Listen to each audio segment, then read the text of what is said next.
অর্থাৎ যারা কিনা ষড়যন্ত্রকারী, বোথ মিলিটারি এবং পলিটিক্যাল, এই এনাদের ষড়যন্ত্রকারী অথবা কনস্পিরেটরদের বিচারটা যেন আইসিটি দ্বারা হয়।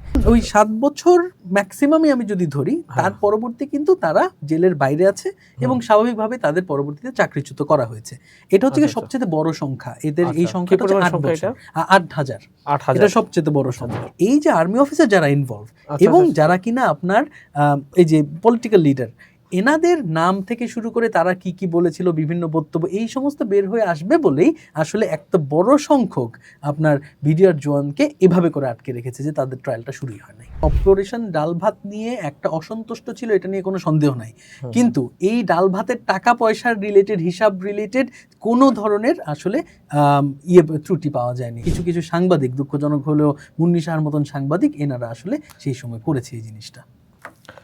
শুভ সন্ধ্যা বন্ধুরা, আশা করি ভালো আছেন। সর্দার শোতে আজকে আমাদের অতিথি, আমাদের বন্ধু সাকিব ভাই, সাকিব রহমান।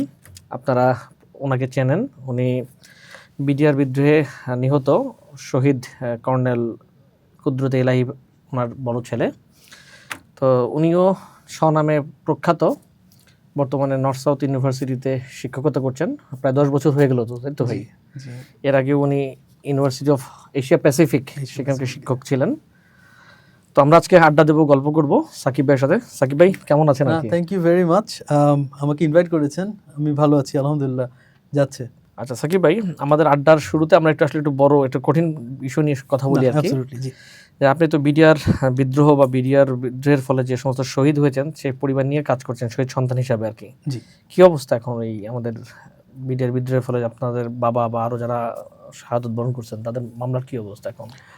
এই মুহূর্তে কিছুটা হতাশাজনক, এবং এর মূল কারণটা হচ্ছে যে আমরা যেই একটা হোপ পেয়েছিলাম যে এই সরকার আসার পরে হয়তোবা বিএনপি সরকার আসার পরে হয়তোবা একটা আগাবে, কিছু দূর আগাবে, কারণ খুব আস্তে আস্তে করে এগিয়ে গিয়েছে। তো আমরা শহীদ পরিবারবর্গ দেখা গেল যে এক স্টেপ পিছিয়ে গেছে, এবং এর মূল কারণটা হচ্ছে যে বিএনপি সরকার এসেই আন্তর্জাতিক অপরাধ ট্রাইব্যুনাল যেটা আছে আইসিটিতে ওনারা এমন একজন নতুন প্রসিকিউটর নিয়োগ দিয়েছেন যেই প্রসিকিউটরটা বিডিআর আসামি পক্ষের আইনজীবী আমিনুর রহমান, আমিনুল ইসলাম, অ্যাডভোকেট আমিনুল ইসলাম। এবং ওনার সঙ্গে আমার ব্যক্তিগত কোনো ধরনের বিরোধ নেই।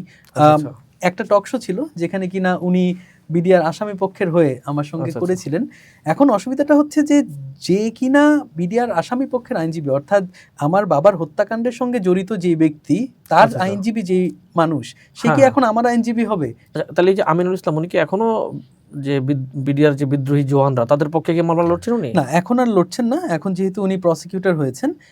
তবে ওনার লিগ্যাল ক্যারিয়ারের একটা বড় সময়, অর্থাৎ পুরো সময়টাই একেবারে প্রথম থেকে যদি 17 বছর ধরে উনি আসলে, ওনাকে জনসাধারণ চেনেই বিডিআর আসামি পক্ষের আইনজীবী হিসাবে, এবং আসামি পক্ষের আইনজীবী উনি হতেই পারেন, এটা কোনো সমস্যা না, এটা কোনো সমস্যার বিষয় না। সমস্যার বিষয়টা এই যে উনি এখন যদি কিনা প্রসিকিউটর হয়, তাহলে দেখা যাচ্ছে যে শহীদ পরিবারবর্গের জন্য আর আইসিটি, আন্তর্জাতিক অপরাধ ট্রাইব্যুনাল, আর কারেক্ট ফোরাম আর হলো না।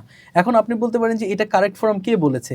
এই যে একটা বিডিআর তদন্ত কমিশন যেটা হয়েছিল, গঠিত হয়েছিল, সেই তদন্ত কমিশন তারা রেকমেন্ড করেছে যেন কিনা এই বিচারটা, অর্থাৎ যারা কিনা ষড়যন্ত্রকারী, বোথ মিলিটারি এবং পলিটিক্যাল, এই এনাদের ষড়যন্ত্রকারী অথবা কনস্পিরেটরদের বিচারটা যেন আইসিটি দ্বারা হয়। কিন্তু এখন তো আর আইসিটি দ্বারা সম্ভব না বিচারটা করা, কারণ ইনি যদি এখন আমাদের আইনজীবী হন, সেটা তো কনফ্লিক্ট অফ ইন্টারেস্ট, সেটা আর হতে পারবে না। বেশ একটা ইন্টারেস্টিং ব্যাপার আর কি। এবং ইন্টারেস্টিং ব্যাপার না ভাই, এটাতে আমাদের যেই জায়গাটা কষ্ট লাগে সেটা হচ্ছে যে সরকার কতটা তুচ্ছ তাচ্ছিল্য করলে আসলে এনাকে প্রসিকিউটর বানিয়ে দিয়েছে আর কি, নোয়িং ফুললি ওয়েল যে এই ভদ্রলোক তো আসলে আসামি পক্ষের আইনজীবী, এটা সবাই জানে, মানে লিগ্যাল কমিউনিটি সবাই জানে। ওই বিডিআর যে যারা জওয়ান ছিল তাদের কার কি অবস্থা? আমি 2013 সালে আমি একবার জেলে ছিলাম, কাশিমপুর কারাগারে ছিলাম, সেখানে আমি প্রচুর বিডিআর জওয়ান টোয়ানদেরকে দেখতাম। মানে রায়টাই কি দেওয়া শুরু হয়েছে বা কি অবস্থা? আমি এনাদের বিচারের বিষয়টা যদি একটু আপনাকে গুছিয়ে বলি, সেক্ষেত্রে আপনি বুঝতে পারবেন। যখন কিনা ঘটনাটা ঘটার পরে বিডিআর জওয়ানদের বিচারটা মোটা দাগে 3 ভাগে হলো। একটা হচ্ছে যে যারা কিনা বিদ্রোহ করেছে, যে তারা কমান্ড মানেনি, তারা বিভিন্নভাবে বিশৃঙ্খলা করেছে, তারা বিদ্রোহের জন্য তাদেরকে তৎকালীন বিডিআর এর আইন অনুসারে ম্যাক্সিমাম 7 বছর পর্যন্ত সাজা দেওয়া হয়েছে। এখন 7 বছর পর্যন্ত মানে যে 7 বছর তাই না, 2 মাস, 3 মাস, 3 বছর, 5 বছর, 7 বছর। ক্ষমা পেয়ে গেছে অনেকেই। হ্যাঁ, এখন ওই 7 বছর ম্যাক্সিমামই আমি যদি ধরি, তার পরবর্তী কিন্তু তারা জেলের বাইরে আছে এবং স্বাভাবিকভাবে তাদের পরবর্তীতে চাকরিচ্যুত করা হয়েছে। এটা হচ্ছে সবচেয়ে বড় সংখ্যা। এদের এই সংখ্যাটা হচ্ছে 8 বছর, 8,000। এটা সবচেয়ে বড় সংখ্যা। আচ্ছা, তারপরে সেকেন্ড যে ট্রায়ালটা সেটা হচ্ছে গিয়ে এক্সপ্লোসিভ সাবস্টেন্সের, অর্থাৎ তারা বিভিন্নভাবে এক্সপ্লোসিভ মিসইউজ করেছে, যে গোলা বারুদ এগুলো মিসইউজ করেছে। এবং এই জায়গায় আসলে একটা খুব আনফরচুনেট ঘটনা ঘটেছে। এখানে 800 জনের মতন এক্সপ্লোসিভ সাবস্টেন্স মামলায় যাদেরকে আটক করা হয়েছে তাদের ট্রায়ালটা শুরুই হয় নাই। 800 ট্রায়ালই শুরু হয়, এখনো কি তারা এখনো জেলে আছে। মানে মনে করেন আপনি একটা অপরাধ করেছেন এবং আপনার সাজা হচ্ছে 5 বছর হবে অথবা 10 বছর হবে, কিন্তু এনারা 17 বছর ধরে জেলে আছে, এনাদের সাজা শুরুই হয়, মানে এনাদের ট্রায়ালই শুরু হয়। তো যার কারণে এটা খুবই আনফরচুনেট। আমার অফিসারের ছেলে হয়েও আমাকে এটা বলতে হবে যে নিঃসন্দেহে এটা একটা অত্যন্ত অমানবিক কাজ। তবে এখন তো আর হাসিনার কোর্ট নাই, এখন বিচার বিভাগ যাদেরকে কেস বাই কেস দেখে যাদেরকে জামিনযোগ্য মনে করছে তাদেরকে জামিন দিচ্ছে। এবং থার্ড টাইপ হচ্ছে গিয়ে যেখানে কিনা 139 জন হচ্ছে গিয়ে আপনার ফাঁসির আসামি এবং 185 জন যাবজ্জীবন কারাদণ্ড। এটা হচ্ছে গিয়ে মার্ডারের মামলা। মার্ডারের মামলাটা সর্বোচ্চ আদালত অর্থাৎ অ্যাপেলেট ডিভিশনে আছে এবং অ্যাপেলেট ডিভিশন যখন রায় দিবে তখনই আসলে এনাদের এটা কারণ কি ধরেন সর্বোচ্চ রায় যাদের তাদেরও বিচার মামলা হয়ে গেছে, রায় হয়ে গেছে, বা যাদের ওই যে বিদ্রোহ করছে তাদের 8,000-এর মতো সংখ্যা, কিন্তু মাঝখানে যে 800-র মতো সংখ্যা বললেন সেটা ট্রায়াল শুরু না হওয়ার কারণ কি? সেটা ট্রায়াল শুরু হওয়ার না একটা বড় কারণ হচ্ছে যে এনাদের মধ্যে হয়তোবা অনেকেই ছিলেন যারা বিভিন্ন জিনিসপত্র জানতেন। তো যার কারণে দেখা যাচ্ছে যে এনারা যদি আসলে বের হয়ে যায় তাহলে তারা মুখ খোলা শুরু করবেন, এবং তারা যদি মুখ খোলা শুরু করে তখন দেখা যাচ্ছে যে তৎকালীন যে সমস্ত আওয়ামী লীগের নেতারা এবং এখানে এই যে আমি যে আপনাকে যে ট্রায়াল প্রসেসের কথা বললাম এটা কিন্তু কেবলমাত্র বিডিআর এর জওয়ানদের ট্রায়াল প্রসেস বলেছি, কিন্তু আসলে যেটা বাইর হয়নি সেটা হচ্ছে যে পিছনে ষড়যন্ত্রকারী কনস্পিরেটর যারা, অর্থাৎ সিভিলিয়ান একটা বড় সংখ্যা কনস্পিরেটর আছে যারা কিনা পলিটিশিয়ান, মেইনলি আওয়ামী লীগের পলিটিশিয়ান, শেখ হাসিনা, শেখ সেলিম, শেখ তাপস, জাহাঙ্গীর কবির নানক, তারেক সিদ্দিকী, এনারা। এবং আরেকটা অংশ আছে হচ্ছে গিয়ে আর্মির, যারা কিনা আর্মি অফিসার তৎকালীন ওই সময়ে চাকরিরত অবস্থায় দে মেড শিওর যেন কিনা আর্মি ইন্টারভেনশন না হয়, আর্মি ভেতরে না ঢুকে, এবং 36 ঘন্টা ধরে ভেতরে যেই সমস্ত অফিসারের পরিবারবর্গ ছিল তাদের অমানবিক অত্যাচার করা হয় এবং অফিসারদেরকে হত্যা করা হয়। এই যে আর্মি অফিসার যারা ইনভলভ এবং যারা কিনা আপনার এই যে পলিটিক্যাল লিডার, এনাদের নাম থেকে শুরু করে তারা কি কি বলেছিল, বিভিন্ন বক্তব্য, এই সমস্ত বের হয়ে আসবে বলেই আসলে একটা বড় সংখ্যক আপনার বিডিআর জওয়ানকে এভাবে করে আটকে রেখেছে যে তাদের ট্রায়ালটা শুরুই হয় নাই। এখানে আর্মি অফিসারদের স্বার্থটা কি, মানে তারা কেন এটা এইটা অত্যন্ত দুঃখজনক, কারণ আর্মি অফিসারদের বেলায় হচ্ছে গিয়ে আমাদের সবচেয়ে বেশি কষ্ট লাগে শহীদ পরিবারের, কারণ এনারা তো আমাদের সামাজিক জীবনের অংশ ছিল সবসময়, আমাদের বাবার সাথে ট্রেনিং করেছে, খেয়েছে একসাথে, বিভিন্ন এক্সারসাইজে গিয়েছে এবং আমরা ছোট থেকে তাদের বাড়িতে গিয়েছি, মানে যেটা হয় আর কি। Army is a very small net community. এই জায়গাটা যেটা হয়েছে সেটা হচ্ছে যে এনারা অ্যাক্টিভলি এনারা এনশিওর করেছেন যেন কিনা আর্মি ভেতরে না ঢুকেন বিভিন্নভাবে। একটা ফরমেশন থাকে, তো প্রথমে মনে করেন ইনফেন্ট্রি, এটার পরে আপনার ট্যাঙ্কস, এটার পরে আর্টিলারি, এই যে পুরো ফরমেশনটাকেই মনে করেন ব্লক করে দেওয়ার মতন কিছু কিছু লোক ছিল ওই সময়। ইন্টেলিজেন্সের যিনি হেড ছিলেন আর কি, এরকম একটা ঘটনা ঘটে যাবে আপনি জানবেন না সেটা কখনোই হয় না, উনি সবই জানতেন। র্যাব একদম প্রথমেই গিয়েছিল, র্যাবের যেই জেনারেল ছিল, জেনারেল রেজানুর খান, একেবারে প্রথমে উনি পিলখানার গেটের বাইরে, ওনার সামনেই পিলখানা আর কি, মানে জাস্ট সামনে উনি যাননি। এবং এটা পরবর্তীতে এই যে এনাদের নামটা কিন্তু আপনার বিডিআর স্বাধীন তদন্ত কমিশন যেটা হয়েছে এনারাই বের করে এনেছে। এই নামগুলো কিন্তু আমরা দেইনি, এমন না যে শহীদ পরিবারবর্গ আমরা দিয়েছি। স্বাধীন তদন্ত কমিশন যে এনাদের নামটা বের করে এনেছে এটাই হচ্ছে সেই সাসপেশন যেই কারণে স্বাধীন তদন্ত কমিশনের রিপোর্টটা এখন পর্যন্ত পাবলিক হয় নাই। কারণ আপনি যদি কালকে শোনেন যে শেখ হাসিনা হচ্ছে গিয়ে এই মামলায় অভিযুক্ত আপনি করলেন, মনে করেন কি যায় আসে কার, সে জুলাইয়ের জন্য, গুমের জন্য, মানে এনাদের আওয়ামী লীগের নেতাদের তো মামলার কোনো অভাব নাই, কি কারণে এই রিপোর্টটা এখনো কার্যকর হচ্ছে না এবং এটাকে এখন ইন্টারিম গভর্নমেন্টের সময় কি এটা নিয়ে আপনারা মুভ করেন নাই? হ্যাঁ, মুভ করেছি, ইন্টারিম গভর্নমেন্টের সময় মুভ করেছি বলেই তো কমিশনটা গঠন করা হয়েছে।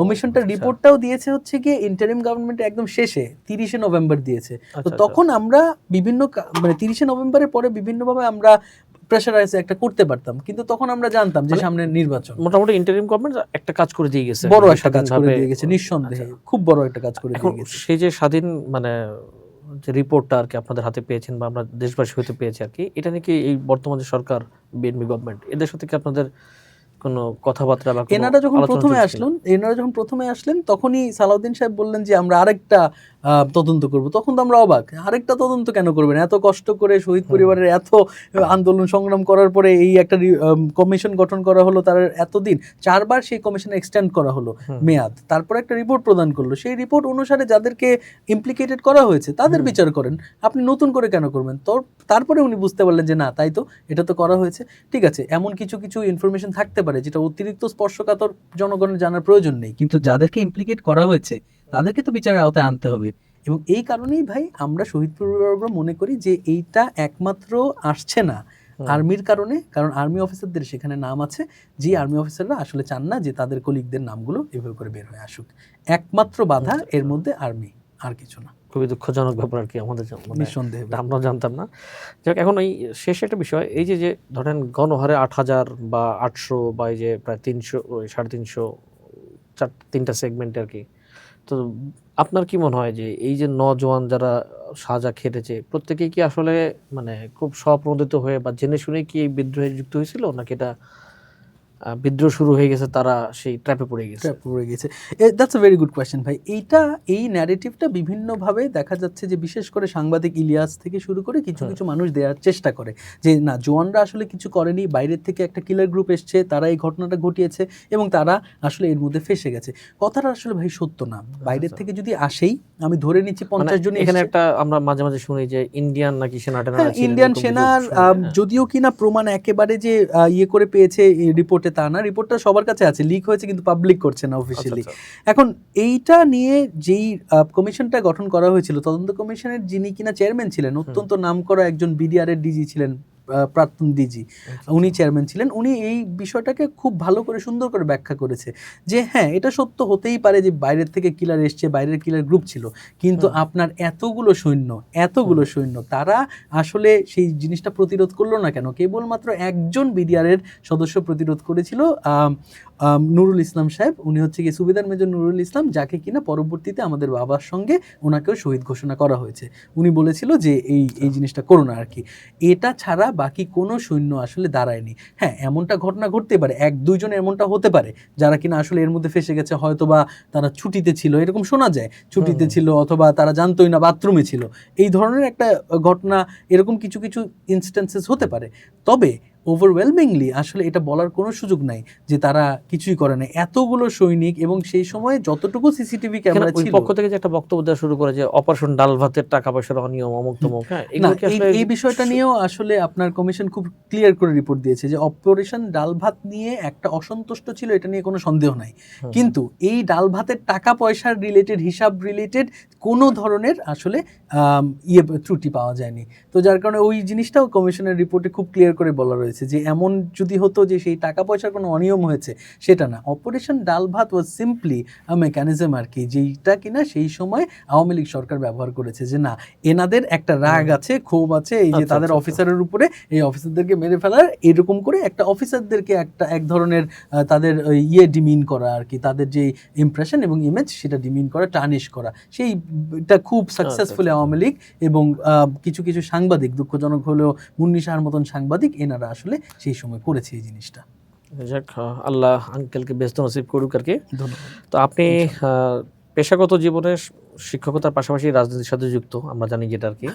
আপনি আমাদের সাবেক রাষ্ট্রপতি হোসেন মোহাম্মদ এরশাদের ভাগ্নের ছেলে আর কি, নাতি সম্পর্কে আর কি। এবং আপনিও জাতীয় পার্টি রাজনীতির সাথে যুক্ত ছিলেন, সম্ভবত আন্তর্জাতিক বিষয় সম্পাদক ছিলেন আর কি। তো এটা কি ঠিক পারিবারিক লেগাসি থেকে সেই পার্টিতে যুক্ত হওয়া, নাকি আপনি বুঝে শুনেই যুক্ত হয়েছিলেন আর কি?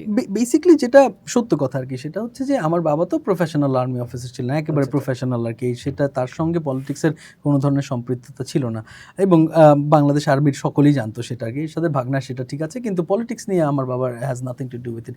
তবে রিয়ালিটি হচ্ছে যে জাতীয় পার্টিকে আমি সবসময় যখন কিনা ছিলাম, এটা আসলে পার্টি ছিল না, এটা হচ্ছে আমার পরিবারই ছিল। পুরো জাতীয় পার্টিটাই আমার পরিবারই, মানে এখানে আমার বিভিন্ন পরিবারের সদস্যরাই জাতীয় পার্টির অংশীদার, এবং তারাই আসলে, যেটা বললেন আপনি, আমার বাবার মামা, বড় মামা জেনারেল এরশাদ এবং ছোট মামা এই মুহূর্তে যিনি কিনা জাতীয় পার্টির চেয়ারম্যান আছেন আর কি। তো আমি যখন গ্রোয়িং আপ আর কি, আমার মনে হয়েছে যে পলিটিক্সে যদি একান্ত কোনো কন্ট্রিবিউশন রাখতে হয়, খুব স্বাভাবিকভাবে আপনার পারিবারিক যে দল আছে আর কি, কাছে যে দলটা আছে সেই কাছে দলের সাথে যুক্ত হওয়া হ্যাঁ, আর কি। এবং সেটাকে সংস্কার করা অথবা সেটা তো নিয়ে আপনি কিছু যখন করা যায় আন্তর্জাতিক বিষয় কিনা। সম্পাদক হলেন, আপনি কি কি ধরনের রোল প্লে করছিলেন বা কি কি বিষয় ছিল আর কি মূলত আপনার জন্য? আন্তর্জাতিক বিষয়ক সম্পাদকের রোল দুইটা আর কি। একটা হচ্ছে যে এই যারা কিনা ডিপ্লোম্যাটিক মিশনরা আছে, হুম। অর্থাৎ হাই কমিশন এবং অ্যাম্বাসেডর যারা আছে তাদের সঙ্গে একটা লিয়াজো মেইনটেইন করা পার্টির হয়ে, পার্টির তরফ থেকে এক।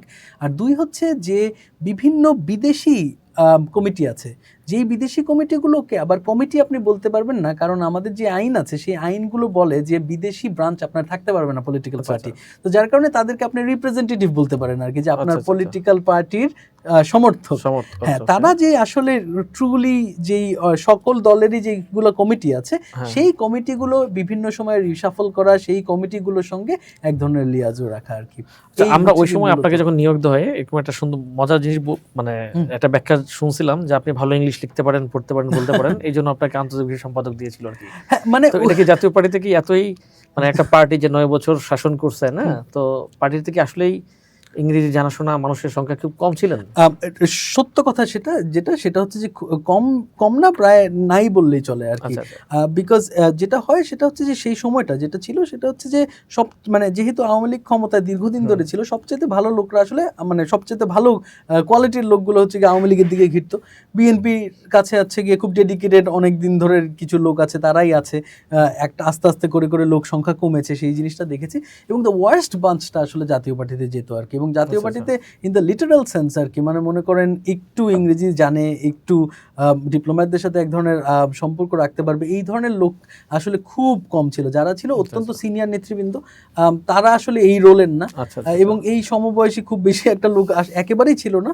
তো তখন আমাকে বললো যে তুই তাহলে এইখানে একটা কন্ট্রিবিউশন রাখতে পারিস, তুই জয়েন কর। তো এটা আসলে মানে মনে করেন ওই পজিশন থাকুক আর না থাকুক, পুরাই পরিবার। আচ্ছা, তো যার কারণে দেখা যাচ্ছে মানে ইট নেভার রিয়েলি ম্যাটার যে কোন পজিশনে আছে। আচ্ছা ঠিক আছে। আচ্ছা, ওই সে সময় আপনি যখন মানে জয়েন করলেন, জাতীয় পার্টির সিনিয়র নেতাদের একটু উষ্মা ছিল, তো আমরা সেটা স্কিপ করি। তো ইন্ডিয়ান হাই কমিশনকে নিয়ে আপনার একটা বক্তব্য আছে, আমরা সেই সময় ডিসপিউট পাই। আসলে কি ছিল এই ইন্ডিয়ান হাই কমিশনকে ঘিরে আপনার সাথে কি মানে ঘটনাটা কি ছিল? বেসিক্যালি ঘটনাটা খুবই সিম্পল আর কি। আমার ডিপ্লোম্যাটিক যে মিশনগুলো আছে তাদের সাথেই আমার কাজ। খুব স্বাভাবিকভাবেই যে সমস্ত অ্যাম্বাসেডর এবং হাই কমিশনার, তাদের সঙ্গে আমি কাজ করব, তাদের সঙ্গে তাদের বিভিন্ন সোশ্যাল ইভেন্টসে যাব, এটাই normal. Just like any other day. মনে করেন আমি যদি সুইডিশ এম্বাসির সাথে দেখা করতে যাই অথবা নরওয়ে অ্যাম্বাসেডারের সঙ্গে দেখা করতে যাই, ঠিক একইভাবে পাকিস্তান হাই কমিশনারের বাড়িতে একটা দাওয়াত ছিল।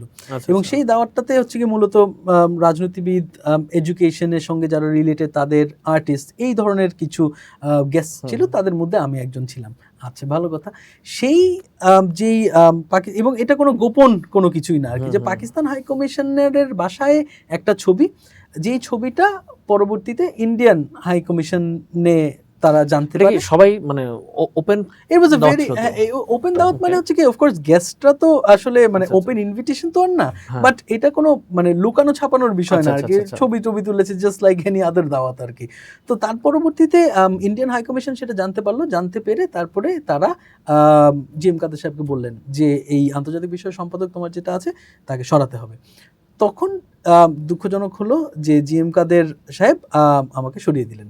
এবং সরিয়ে দেওয়ার মানে এটা কি কারণে যে ইন্ডিয়ান হাই কমিশন অসন্তুষ্ট বলছেন, সে বলছেন এবং জিএম কাদের সেটা করে ফেলছেন, এর যে কারণটা কি? অসন্তুষ্ট। এবং এমনটা যদি হতো যে ইন্ডিয়ান হাই কমিশনার বলেছেন, তাও না। ইন্ডিয়ান হাই কমিশনের সেই সময় পলিটিক্যাল সেক্রেটারি যিনি ছিলেন, ওনার নাম ছিলেন অনিমেষ।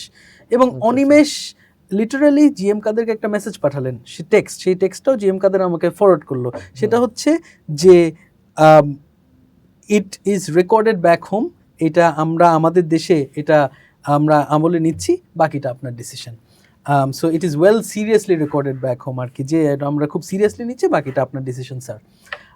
এবং সেই জায়গাটা অত্যন্ত সিরিয়াসভাবে তাকে নিয়ে, মানে কতটা দুঃখজনক চিন্তা করেন, তখন কিন্তু সে ডেপুটি লিডার অফ অপোজিশন। শুধু যে সে জাতীয় পার্টির চেয়ারম্যান তা না, যে ডেপুটি লিডার অফ অপোজিশন, মানে রিয়েলিস্টিক্যালি লিডার অফ অপোজিশন, কারণ সেই সময়টা রওশন এরশাদ অত্যন্ত অসুস্থ ছিলেন, যিনি লিডার অফ অপোজিশন ছিলেন। এরকম একটা মানুষ ইন্ডিয়ান হাই কমিশন। এটা কি আমাদের বাংলাদেশের জনগণ যে ভারতীয় আধিপত্যবাদের বিপক্ষে যে একটা তার অবস্থান আছে, এটা কি মনে করেন যে ভারতীয় আগ্রাসনের একটা পার্টিটা? নিঃসন্দেহে এটা নিয়ে কোনো ধরনের সন্দেহ নেই। বাংলাদেশের একটা মানে একটা পলিটিক্যাল পার্টি, সেই পার্টির আন্তর্জাতিক বিষয় সম্পাদককে সে মানে প্রেশার দিয়ে সরাই দিচ্ছে আর কি। অ্যাবসলিউটলি এবং প্রেশার দিয়ে সরানো মানে টার্মটাও তো খুব ভদ্র টার্ম ইউজ করলেন। অল হি ডিড ওয়াজ সে একটা টেক্সট করেছে আর কি, সেই টেক্সটটা আমাকে জিএম কাদের পরবর্তীতে ফরওয়ার্ড করার পরে তারপরে কি করেছে, তারপরে আমাকে সকল একেবারে এমনভাবে ওই লিস্ট যেটা থাকে আর কি এমনভাবে আমাকে বহিষ্কার করে দেওয়া হয়েছে যে অ্যাজ ইফ আমার কোনো এক্সিস্টেন্সই নাই পার্টির, একেবারে মানে প্রাথমিক সদস্য সহ বহিষ্কার করে দিয়েছে। বহিষ্কার করে দেওয়ার পরে অনেক দিন ধরে আমাকে বললো যে কয়েকদিন পরে আবার এটা নিব, এটা একটু কিছুদিন চুপচাপ থাকো, কিছুদিন চুপচাপ থাক, কোনো অসুবিধা নেই। পরবর্তীতে দেখলো যে তারা যে আমাকে আন্তর্জাতিক বিষয়ক সম্পাদকের যে পোস্ট, এটা কিন্তু এখনো নাই পোস্টটা, আমাকে বের করে দেওয়ার পরে এখন পর্যন্ত কাউকে নিয়োগ দেওয়া হয়নি। এই পোস্টে আসলে আপনার নিয়োগ যাবে না, তখন আমাকে অর্গানাইজিং সেক্রেটারি একটা পোস্ট দিল। দ্য মোমেন্ট আমাকে অর্গানাইজিং সেক্রেটারি পোস্ট দিল, পরের দিনই আমাকে বলা হলো যে একটু কাইন্ডলি ওটা জিএম কাদের সাহেবের বাসায় গিয়ে ওই লেটারটা দিয়ে, বিকজ এটা আসলে কি লেটার এটা হচ্ছে অর্গানাইজিং সেক্রেটারি আমাকে বানানো হলো আর কি, কারণ যেহেতু আমাকে আন্তর্জাতিক বিষয়ক সম্পাদক দেওয়া যাচ্ছে না। সেটা কেন? এটা কি মানে ভারতীয় দূতাবাসের আপত্তির মুখে ফিরিয়ে দেওয়া যাবে না? হ্যাঁ, আপত্তির মুখে বললো যে শুধু তো আন্তর্জাতিক। এটা কি কোনো আপনার প্রতি কি কোনো ব্যক্তি আক্রোশ ছিল ইন্ডিয়ানদের, নাকি এটা? আমার যেটা ধারণা হয়েছে সেটা হচ্ছে যে এক তো পাকিস্তান হাই কমিশনের বাসার যে ছবি, তবে আমার কাছে খুব অনেস্টলি যেটা মনে হয় সেটা হচ্ছে যে that had something to do with Pilkhana আর কি, যে তারা যেহেতু জানতেন যে এই ধরনের একটা ঘটনা, এটা তাহলে ইন্ডিয়ান দূতাবাসের সাথে পিলখানার একটা যোগসূত্র আপনি দেখেন আর কি। নিঃসন্দেহে এটা আমার কাছে সবসময় মনে হয়েছে আর কি, যে তারা আসলে চাননি যে আমাকে, আসলে তারা একটা হয়তো বা অজুহাত খুঁজছিল যে এই ছেলেটাকে কিভাবে সরাই, আচ্ছা ইন্ডিয়ান পাকিস্তান হাই কমিশনের সাথে কেন ছবি আছে, এভাবে করে সরিয়ে দিলাম আর কি। পরবর্তীতে গণঅভ্যুত্থানে আমি 2023 সালে ইয়ে করি কি, স্বেচ্ছায় কখনো লাইফ থ্রেটেন পাইছেন কখনো? মানে যেহেতু যে ঘটনা আপনি আজকে বলছেন এগুলো মানে লাইফ থ্রেট বা এরকম কোনো পাইছেন কিনা কখনো?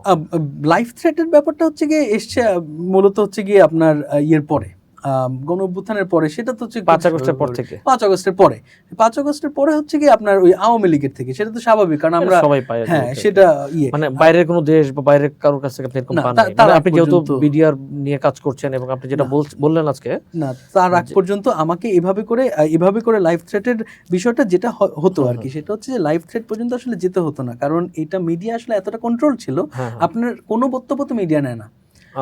শহীদ পরিবারের সাথে আমাদের সাথে একমাত্র মিডিয়ার সংস্পর্শে আমরা আসতাম 25 ফেব্রুয়ারির দিন, যখন কবরস্থানের ওখানে যেই শহীদ পরিবারবর্গ কান্না ছাড়া অতিরিক্ত একটা কথা বলবে সেটাই তো আসতো না কখনো। এবং ওই সময়টা সবসময় ডিজিএফআই এর লোক ছিল, so DGFI has always been with us, মানে এটা ওনাদের একটা তদারকির মধ্যে আমরা সবসময় ছিলাম এবং ওনাদেরকে চিন্তাম। এখনো আছে, এখনো আছে। এখন যেটা হয় সেটা হচ্ছে যে it's a very friendly relationship আর কি। এখন হচ্ছে কি আমাকে ফোন করে বলে যে আঙ্কেল ওখানে ওই দিন তো আপনাদের প্রেস কনফারেন্স আছে, বললাম জি আছে, আচ্ছা ঠিক আছে আঙ্কেল আসবো। এই গণঅভ্যুত্থান তারা ইজি হয়ে গেছে, আগে খুব তারা স্ট্রিক্ট ছিল। আগে স্ট্রিক্ট ছিল মানে কি ভাই, আগে যেটা করতো সেটা হচ্ছে মিডিয়াকে একদম মানে লাস্ট 5 বছর বিশেষ করে শেখ হাসিনা মিডিয়ার সামনে গিয়ে বলতো যে আমি ডিজিএফআই লোক, এগুলো কথা বলা যাবে না, আমাদেরকেও বলতো মিডিয়াকেও বলতো। হাসিনার প্রথম দিকে তারা মিডিয়াকে আসতে দিত না আমাদের কাছে, বলতো যে না না না ওনাদেরকে ডিস্টার্ব করেন না, ওনাদেরকে প্রশ্ন করেন না, এরকম। লাস্ট 5 বছরে এসে বলতোই যে আমি ডিজিএফআই লোক, এগুলো বলা যাবে না। কিন্তু গণঅভ্যুত্থানের পরে তারা দেয়ার ভেরি মাচ দেয়ার। এখন হচ্ছে কি এটা একটা ঠাট্টার মতন হয়ে গেছে আর কি, যে তারা আমাদের প্রোগ্রামগুলোতে আসে এবং শহীদ সন্তান আমরা যারা আছি তার যে ভদ্রলোক আসে তার ক্যামেরায় পোজ দেই সবাই মিলে। আচ্ছা, তো তাহলে আপনি তাহলে এই মুহূর্তে জাতীয় পার্টির অর্গানাইজিং সেক্রেটারি নাই? না না না, অর্গানাইজিং সেক্রেটারি হচ্ছে কি জাস্ট ওই যে মনে করেন ওইটার পর আমাকে একদিনে দিয়েছে এবং একদিনের মাথায় সেটাকে আবার রিসিন্ড করে ফেলা হয়েছে আর কি, যে না এটা দেয়া যাবে না। তো তারপরে ডিসিশন কি দিয়েছিল? এই ডিসিশন সাহেব, হ্যাঁ জিএম কাদের সাহেব নিজেই ডিসিশন যে অর্গানাইজিং সেক্রেটারি দেওয়া যাবে না, দেওয়া যাচ্ছে না। এটা কি ইন্ডিয়ানদের প্রেসার? এটা ইন্ডিয়ানদের প্রেসার, এবং আমাকে বলেছে যে এটা ইন্ডিয়ানদের প্রেসার, এটা দেওয়া যাচ্ছে না, তুই থাক, তুই তো আসিসই, তুই তো আমাদেরই। তো তখন আমার কাছে মনে হয়েছে না, তার মানে কি জাতীয় পার্টির দরজা কি আপনার জন্য বন্ধ হয়ে গেছে মনে করতেছেন? না, ওই সময়টা যেটা হয়েছে সেটা হচ্ছে ওই সময়টা তারপরে আমার কাছে মনে হচ্ছে আমারই দরজাটা বন্ধ করে দেওয়া দরকার। তো 2023 সালে আমি ডেইলি স্টারে একটা প্রেস রিলিজ দিই, এখনো আছে অনলাইনে প্রেস রিলিজটা, যে আমি স্বেচ্ছায় ছেড়ে দিচ্ছি, আমি রিসার্চ নিয়ে ব্যস্ত থাকবো, আমার কর্মকাণ্ড নিয়ে ব্যস্ত থাকবো। 24 সালে গণঅভ্যুত্থানের পরবর্তী আমি বেসিক্যালি এই পুরো ইনফরমেশন গুলো নেত্র নিউজকে দিয়ে এটার পরে ইভেন্চুয়ালি এটার খোলাসা করি আর কি, যে ইন্ডিয়ান আধিপত্যবাদের যে একটা ইয়ের এপিটম হচ্ছে কি আপনার জাতীয় পার্টি আর কি, নিঃসন্দেহে। তো এখন রাজনীতি কি ভাবছেন ভাই? কোনো ভাবনা আছে কিনা আপনার মধ্যে? আর কি খুব স্বাভাবিকভাবে যেটা হয়েছে সেটা হচ্ছে যে আপনার 24-এর যে ইয়ে আর কি সেখানে একেবারে সশরীরে আমরা ছাত্রদের সাথে ছিলাম, কারণ আমি যেহেতু ছাত্রদেরকে পড়াই, ছাত্রদের সাথে ছিলাম। এবং আমরা লিগ্যাল কমিউনিটি থেকে যেটা করেছি সেটা হচ্ছে যে শয়ে শয়ে দেখা যাচ্ছে যে বিভিন্ন ডিস্ট্রিক্টে ছাত্ররা যখন অ্যারেস্ট হচ্ছে, যখন আমাদের কাছে বলছে, আমরা বিভিন্ন জায়গায় লয়ার পাঠিয়ে চেষ্টা করেছি আমরা তাদের জামিনের ব্যবস্থা করতে। তো যার কারণে দেখা যাচ্ছে যে ওই 24-এ খুব অ্যাক্টিভ একটা ভূমিকা পালন করার কারণে খুব স্বাভাবিকভাবে আমার মনে করেন মানে এই ছেলেদের প্রতি একটা সফট কর্নার আমার আছে, মানে যারা জুলাই বিপ্লবে অংশ নিয়েছেন আন্দোলনকারী, এটা নিয়ে কোনো ধরনের সন্দেহ নাই। তো যার কারণে আসলে মানে আমি যদি কিনা কোনো দল আগামীতে করি, সেটা নিঃসন্দেহে একটা প্রো জুলাই দল হবে, এটা নিয়ে কোনো ধরনের সন্দেহ নাই। এখন প্রো জুলাই পার্টি তো ধরেন এনসিপি নিজেকে দাবি করছে বা অনেকে মনেও করছে আর কি, আর এর বাইরে কি আপনি মানে এনসিপি নিয়ে কোনো চিন্তা করেন কিনা তাহলে আর কি? টু বি ভেরি অনেস্ট ভাই, আমি যেভাবে করে দেখি আর কি বিষয়টা, সেটা হচ্ছে যে বাংলাদেশের আইডিওলজির জায়গা থেকে আপনার মনে করেন there was Awami League which is no more there, but তাদের যে আইডিওলজি, একটা আইডিওলজিক্যাল স্ট্যান্ড পয়েন্ট তাদের ছিল, এটার পরবর্তীতে সেটার অপোজিশন হচ্ছে গিয়ে বিএনপি, যেটা কিনা বড় দল হয়েছে, একটা ন্যাশনালিস্ট আইডিওলজি বলে একটা কিছু তারা সেট করার চেষ্টা করেছে। কিন্তু আইডিওলজিক্যাল স্ট্যান্ড পয়েন্ট ফাইনালি আমার কাছে মনে হয়েছে যে একটা দলের এতদিন পরে এসছে, সেটা হচ্ছে জুলাই। এখন জুলাইয়ের আমি বলছি না যে তারাই একমাত্র স্টেক হোল্ডার, কিন্তু নিঃসন্দেহে আপনি যদি আসলে বাকি সবচেয়ে বড় স্টেক হোল্ডার, অথবা অ্যাটলিস্ট তারা একটা দল গঠিত করতে পেরেছে, যেটা কিনা সবচেয়ে বড় আকারে একটা প্রেজেন্টেশন দিচ্ছে এই মুহূর্তে। তো যার কারণে আমার কাছে মনে হয় যে মানে আইডিওলজির জায়গায়, মানে এই জায়গায় কিন্তু আপনি দল খুঁজে পাবেন না। মনে করেন জাতীয় party itself, it never had an ideology. জাতীয় পার্টির যে ভোট ব্যাংক, সংরক্ষণশীল, একটু কনজারভেটিভ ভোট ব্যাংক, এই কারণেই কিন্তু আওয়ামী লীগ সবসময় জাতীয় পার্টিকে রাখতো। এই জিনিসটা অনেক মানুষ বোঝে না। আওয়ামী লীগ রাখতো কারণ জাতীয় পার্টিকে সে যদি রাখে, তাহলে যেই কনজারভেটিভ সংরক্ষণশীল ভোট ব্যাংকটা বিএনপির আছে এবং জাতীয় পার্টির আছে, এরা দুইটা একই রকম, বুঝছেন, যে একই ভোট ব্যাংক আর কি তাদের। তো কিছুটা আসলে আওয়ামী লীগ সেটার থেকে বেনিফিটেড হতো, এবং একইভাবে জাতীয় পার্টিও বেনিফিটেড হতো, কারণ জাতীয় পার্টি যদি আসলে বিএনপির সাথে যায় তাহলে তো বিলীন হয়ে যাবে, একই রকম। তো মানে তাদের বিলীন তো হইছেই এখন হচ্ছে কি মনে করেন এই সিচুয়েশনটার কারণে তো ডেফিনেটলি হয়েছে আর কি, এটা নিয়ে তো কোনো সন্দেহ নেই। যে আসন কমতে কমতে তো সর্বশেষ 24 সালের নির্বাচন তো কিছুই আমরা দেখলাম না। একটা মানে আপনার জানতে চাই যে রংপুর বা বৃহত্তর রংপুর, যেটা রংপুরে 22টা আসন ছিল, জাতীয় পার্টির একটা ভোট ব্যাংক দুর্গ ছিল আর কি। তো এই দুর্গটা হুট করে আবার এবারের লাস্ট নির্বাচনে দেখলাম যে এটা জামাতের দিকে টার্ন করছে আর কি। তো কেন এটা? দীর্ঘ 15-17 বছর হাসিনা শাসন করছে, সে খুব চেষ্টাও করছে এই রংপুরের ভোট ব্যাংকগুলো মানে আওয়ামী লীগ দিয়ে টার্ন করতে, সেটা পারে নাই। জাতীয় পার্টির যে ভোট, এটা বিএনপি বা আওয়ামী লীগ না যে জামাতে কেন গেল, যেখানে আমরা এখন দেখতেছি যে পুরো রংপুরে বেশ জামাতের একটা উর্বর ভূমিতে পরিণত হয়ে গেছে, কারণটা কি? এটা আমি যেভাবে করে বিষয়টা বেসিক্যালি ভাই দেখি আর কি, সেটা হচ্ছে যে ওই যেটা বলছিলাম আর কি, যে জাতীয় পার্টির যে ভোট ব্যাংকটা, দে ভেরি কনজারভেটিভ, মানে কনজারভেটিভ ভোট ব্যাংক, মানে মন মানসিকতায় বা চিন্তা চেতনায় তারা কনজারভেটিভ, মানে এটা আওয়ামী লীগের ভোট ব্যাংক না সেটা। এবং আওয়ামী লীগ জাতীয় পার্টিকে রেখেছিলই হচ্ছে কি to use that vote bank. তো দীর্ঘদিন যখন কিনা আপনি তাকে ইউজ করেছেন, তার ভোট ব্যাংক ইউজ করার জন্যই আপনি রেখেছেন, আস্তে আস্তে আস্তে করে আপনার কাছে মনে হচ্ছে ঠিকই যে হ্যাঁ ঠিক আছে, আপনি হয়তোবা আপনি ভোটগুলো টান দিতে পারবেন, আসলে ইভেন্চুয়ালি টান দিতে পারবেন না। এই কনজারভেটিভ ভোট ব্যাংকটা সবসময় ছিল, কিন্তু এই কনজারভেটিভ মানুষগুলো আস্তে আস্তে বোঝা শুরু করেছে যে জাতীয় পার্টি তো আসলে কোনো নিজের কিছু নাই আর কি, এটা তো ঠিক আসলে আওয়ামী লীগই। পরবর্তীতে যখন কিনা আওয়ামী লীগ আর নাই, তখন আওয়ামী লীগ যখন আর নাই, তখন আওয়ামী লীগের জায়গাটা আসলে বিএনপি নিয়েছে অনেক দূর। এই মুক্তিযুদ্ধের চেতনা এসে মানে BNP has become the new liberal, একই মানে ভাষায় কথা বলা শুরু করছে, হ্যাঁ দ্য নিউ লিবারাল আর কি। এখন যখন কিনা তার দ্য নিউ লিবারাল হলো, তখন হুজ দি আদার কনজারভেটিভ? তো আদার কনজারভেটিভ তো আসলে আপনার জামাত। সো যার কারণে দেখা যাচ্ছে যে জাতীয় পার্টির ওই জায়গাটাই আসলে দে লস্ট দেয়ার ক্রেডিবিলিটি, যে আওয়ামী লীগের সাথে এতদিন থেকে আওয়ামী লীগ তাদেরকে নিয়েছে অ্যাডভান্টেজটার কারণেই, কারণ তারা তাহলে কিছু কনজারভেটিভ ভোট ব্যাংক পায়, বিশেষ করে রংপুর বেল্টে। কিন্তু এতদিন ধরে হতে হতে হতে হতে তারপরে লোকে যখন দেখলো যে না তুমি তো আসলে আওয়ামী লীগই, তাহলে তো আসলে তুমি you don't make a difference. তারপরে যখন আওয়ামী লীগ নাই, তার মানে কি, তার মানে তখন বিএনপি হচ্ছে has taken Awami League's place as the liberal, new liberal. তো তখন লোকে তো আর লিবারাল না, লোকে কনজারভেটিভ, তখন হচ্ছে গিয়ে আমাদের কাছে ভোট গিয়েছে। That's my understanding. আচ্ছা, আপনি কি মনে করছেন এই যে তারা যে conservative vote greater Mymensingh Rangpur belt, তো এটা আর কতদিন ধরেন এই কনজারভেটিভ জায়গা থাকবে? তারা কি আসলে তাদের এই জায়গা থেকে উত্তর ঘটাবে দেশের অন্যান্য জায়গা মতো? রংপুর অঞ্চলের মানে আরো সহজভাবে যদি বলি যে রংপুরের জেলায় 6টা আসনই জামাত পেয়ে গেছে এবং আশেপাশেও তাই। সামনে নির্বাচনেও কি এটা তাই থাকবে বা মনে করেন? আমার মনে হয় a lot of it has to do with বিএনপির আপনার পারফরমেন্স। যদি এমনটা দেখা যায় যে না BNP is performing not quite good আর কি, তাহলে ডেফিনেটলি জামাতের দিকে যাবে আর কি ভোটস। এবং হয়তো সিটি কর্পোরেশন নির্বাচনে কি হতে পারে, রংপুর সিটি কর্পোরেশন নির্বাচনে এখন তো এই মুহূর্তে বোধহয় মুস্তাফিজ সাহেব বোধহয় উনি অত্যন্ত পপুলার মানুষ, তবে সিটি কর্পোরেশনের জায়গায় উনি আসলে গত এত বছর ধরে পপুলার, তো যার কারণে দেখা যাচ্ছে যে, তবে ওনার পপুলারিটি তো আসলে জিএম কাদেরের জন্য কাজে দেয়নি। উনি তো নেমেছিলেন জিএম কাদেরের প্রচারণা নেমেছিলেন, হি ওয়াজ থার্ড, জিএম কাদের থার্ড হয়েছেন আর কি ওই আসনে, উনি রংপুর 3-এ থার্ড হয়েছেন। তো যার কারণে ওনার বেলায় আসলে ওনার ব্যক্তি যে পপুলারিটিটা ওইটা আসলে কতটুকু কাজে দিবে আমি ঠিক জানি না, কারণ সার্টেনলি ওনার যে পপুলারিটি ওইটা এখন লাঙ্গল দিয়ে আসলে আর মেকআপ হবে না। উনি যদি জেতেন একান্ত সেটা নিজের ব্যক্তি পপুলারিটিতে জিতবেন, আর না হলে ওই জায়গায় খুব সম্ভবত যে আমাদের candidate there is a possibility আর কি, মানে মেয়র হয়ে যাওয়ার সম্ভাবনা আছে আর কি। বিএনপি তাহলে কি সেক্ষেত্রে কি করতে পারে, মানে তার রেজাল্ট কি হবে? অন্ততপক্ষে এই ইলেকশনের বেলায় ভাই আমার কাছে মনে হচ্ছে যে জামাতের দিকে যাবে, সেম আন্ডারস্ট্যান্ডিং, কারণ আমার কাছে মনে হয় যে ওই অঞ্চলের লোকজন আসলে বিএনপি কে অতি লিবারাল ভাবে আর কি, একটু কনজারভেটিভের দিকে যাবে। তবে জামাতের যে ভোট ব্যাংক ভাই, এটা নিয়ে না আমার একটা, আমি জানি না, আমার কাছে কেন জানি মনে হয় লোকে খুব এটা নিয়ে ভেরি স্যাটিসফাইড উইথ জামাতের সিট। এত তো স্যাটিসফাইড হওয়ার কিছু নাই আর কি, মানে মনে করেন যেখানে কিনা ওভারওয়েলমিং মেজরিটি আপনার বিএনপি জিতে গিয়েছে, এনসিপি জিতেছে 6টা, সেটা নতুন দল, সেটা ঠিক আছে, তো জামাত there is no other option আর কি, তো the other party is Jamaat. why are people making so big of a hype আর কি যে জামাত এতগুলো সিট জিতে গেল, কতগুলো আর সিট জিতে গেল? এমন যদি হতো যে 100টার বেশি সিট জিতেছে, মানে আমি সমর্থন দলটাকে জামাত তো ধরেন এটা তো তার সর্বোচ্চ, মানে বাংলাদেশের 18টা আগে সর্বোচ্চ 17-18 সর্বোচ্চ, কখনো 2-3টা আসন পেয়েছে আর কি, সেখানে নেয়ার আবার 70টা আসন, তো মানে এটা বিগ বুম।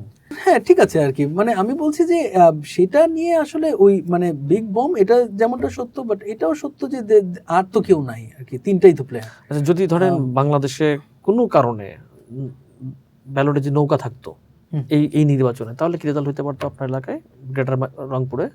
গ্রেটার রংপুরে না, রংপুরে ভাই আই এম কোয়াইট সার্টেন যে নৌকা একটা পাইতো না আর কি, নৌকা পেতো না, এটা মানে সেক্ষেত্রে এখন যে রেজাল্ট আসছে সেই রেজাল্টের কোনো ব্যতিক্রম হতো না, একেবারে কোনো ব্যতিক্রম হতো না। হ্যাঁ, বরং যেটা হতে পারতো সেটা হচ্ছে যে এবারে যেহেতু জাতীয় পার্টি থার্ড হয়েছে ওখানে, সেই ওখানে হয়তো বা আপনার আওয়ামী লীগ থার্ড হতো আর কি, বাট এর ছাড়া কোনো চেঞ্জ আসতো বলে আমার কাছে মনে হয়। আচ্ছা আচ্ছা, ওকে। তাহলে এখন আপনি নিজে কিছু ভাবছেন কিনা রাজনীতি নিয়ে, কি করবেন বা কিছু করবেন কিনা? মানে আমি আপনাকে যদি খুব ক্লিয়ারলি বলি আর কি, যে এনসিপির সঙ্গে একটা বিরোধী বলা যায় আর কি, এই বিষয় নিয়ে একটা ডিসএগ্রিমেন্ট অথবা একটা মানে এক ধরনের আমাদের আছে, সমস্যা আছে আর কি, আমাদের শহীদ পরিবারের একটা সমস্যা আছে। যখন কিনা গণঅভ্যুত্থানের পরে শহীদ পরিবারবর্গ যখন কিনা আমরা রাস্তায় বিভিন্নভাবে আন্দোলন করছি যে এই জিনিসগুলোর কমিশন যেন হয়, বিচার যেন হয়, সেই সময়টা এনসিপির তরফ থেকে যে রিপ্রেজেন্টেশন, তারা আসলে একটা কাজ করেছে যেটাতে আমরা আসলে অত্যন্ত মনক্ষুণ্ণ হয়েছি।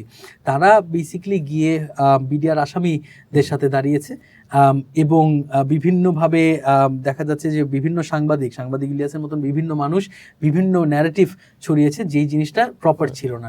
এখন এনসিপিকে আমি সেই সময় ব্লেম করব না, এটা স্বাভাবিক, কিন্তু তারা আসলে ভাবছিল যে মাহিন তো আমাদের হয়ে কাজ করছে, কিন্তু মাহিন সরকার আসলে যেটা করেছে সেটা হচ্ছে যে সে এই যে আসামি পক্ষের সঙ্গে যে আপনি দাঁড়িয়েছেন, মানে এনসিপির মাহিন, উনি যে আসামি পক্ষের সঙ্গে দাঁড়িয়েছেন, ওনার বক্তব্যটা এমনটা হয় যে এনারা তো সবাই আসামি না, কিন্তু আপনি কিভাবে জানেন এনারা যে আসামি না? এনাদের মধ্যে তো আসামিও আছে, মানে হ্যাঁ এটা হতে পারে 1-2 জন যারা ইনোসেন্ট, বাট ম্যাক্সিমামই তো আসলে somehow or the other they're implicated আর কি। তো যার কারণে দেখা যাচ্ছে যে এনাদের ওই সময়টা স্ট্যান্সে আমি খুব ব্যথিত আমরা হয়েছি। পরবর্তীতে হাসনাত আব্দুল্লাহ ছেলেটাকে আমি খুব পছন্দ করি, তবে ওরও এই স্ট্যান্সটা ভালো ছিল না, এই বিষয়টা নিয়ে তার স্ট্যান্সটা প্রপার ছিল না।